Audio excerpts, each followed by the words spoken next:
আমাদের কি হয়েছে আমরা মৃত্যুকে ভয় পাই না? আমাদের কি হয়েছে আমরা মনে করি না যে আমরা মারা যাব?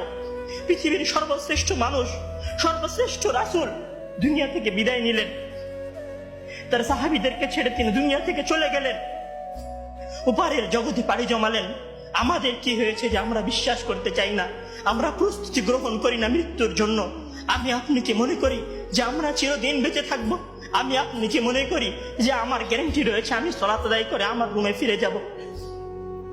বিশ্বাস করুন হে আমার ছাত্র ভাইয়েরা, অবশ্যই আমাকে আপনাকে একদিন মৃত্যুবরণ করতে হবে, আমাকে আপনাকে একদিন এই দুনিয়া ছেড়ে চলে যেতে হবে। সুতরাং মৃত্যুর জন্য প্রস্তুতি গ্রহণ করুন, সুতরাং মৃত্যুর জন্য প্রস্তুতি গ্রহণ করুন। সেই দিন আসার পূর্বে, যেই দিন মৃত্যু আপনার দরবারে উপস্থিত হবে এবং মহান আল্লাহ তাআলাকে আপনি বলবেন, হে আল্লাহ, আমাকে স্বল্প একটু সময় দিন, আমাকে স্বল্প একটু সময় দিন, আমি ফিরে যাই এবং কিছু নেক আমল করে আসি। কাল্লা ইন্নাহা কালিমাতুন হুয়া কাইলুহা।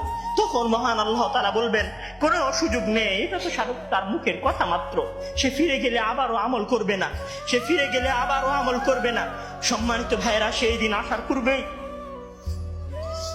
আসার পূর্বেই প্রস্তুতি গ্রহণ করুন, সেই দিন আসার পূর্বেই প্রস্তুতি গ্রহণ করুন।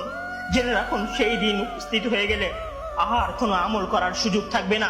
সেই দিন উপস্থিত হয়ে গেলে কবরের নাজাত পাওয়ার জন্য আর কোনো কিছু করার সুযোগ থাকবে না।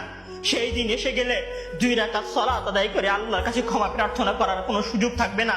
সেই দিন এসে গেলে রাতে জেগে 8 রাকাত তাহাজ্জুদ সালাত আদায় করার কোনো সুযোগ থাকবে না। এখনো সময় আছে। মহান আল্লাহ তাআলার দরবারে নিজেকে সঁপে দিয়ে তার কাছে ক্ষমা প্রার্থনা করুন। মহান আল্লাহ তাআলার দরবারে নিজেকে সঁপে দিয়ে তার কাছে ক্ষমা প্রার্থনা করুন। মানুষের সাথে কোনো ভুল থাকলে সে ভুলের ক্ষমা চেয়ে নিন। মহান আল্লাহ তাআলার সীমা লঙ্ঘন করে থাকলে মহান আল্লাহ তাআলার কাছে ক্ষমা চেয়ে নিন। সেই দিন আসার পূর্বেই যদি সেই দিন এসে যায়, সেদিন আর কোনো লাভ হবে না, সেদিন বেঁচে থাকার আর কোনো সুযোগ হবে না, 1 সেকেন্ড সময় আপনাকে বেশি দেওয়া হবে না। সম্মানিত ছাত্র ভাইয়েরা, মৃত্যুর জন্য প্রস্তুত হন। মহান আল্লাহ তাআলা আমাদের সবাইকে মৃত্যুর জন্য প্রস্তুতি গ্রহণ করার তৌফিক দান করুন। আমিন।